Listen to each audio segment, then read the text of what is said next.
Hey, how's it going, guys? This is Eli, the real estate guy, and thank you all so much for tuning into another video. All right, if you guys have not already, go ahead and click the like button and subscribe so that you are notified of whenever I'm posting another video. So today I'm going to be talking about driving for dollars, okay, and why driving for dollars is such a great list that you could generate for your wholesale and real estate investing business.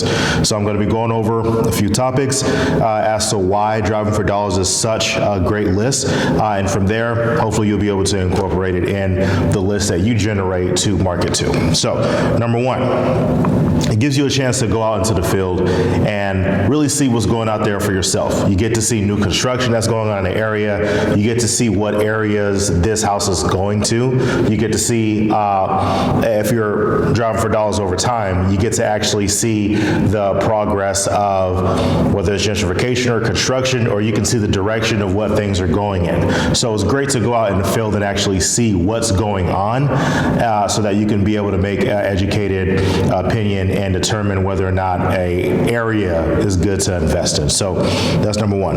Number two, you have a unique list, right? Nobody will have this list. This is your list. Nobody will have that exact list. Now, there are some homes that might have other people that are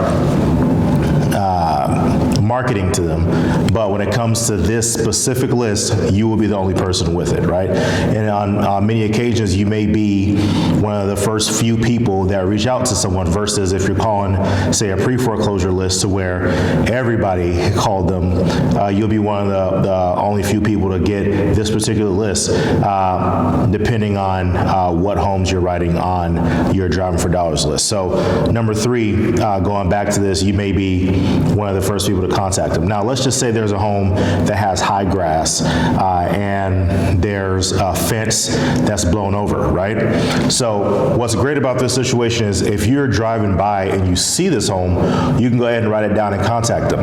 Now, that home most likely will end up being on the code violation list, but you were able to get out there before this city inspector, city code enforcer was able to actually go out there and see that this home is in distress and write it up and report it to the city. You may actually be able to get out there before them, write it down, and get this property under contract before them. So it's great to have this list. So I'll just go over the few things again. One, get out in the field and you're able to see what's actually going on in the area. Number two, it's a unique list. No one else will have your exact list, right? And number three, you may be the first person to actually reach out to someone. And I just gave that example of high grass, blown over ceiling, maybe a couple busted windows. You may have seen that before the city got a chance to see it. And from there, you may be the first person to contact them. And instead of being the 30th call they got that day, you may be the first or second. So with that being said, hopefully you guys will incorporate driving for dollars into your system, especially if you're starting off. It is a great list to do. It only costs, mostly it costs time to do.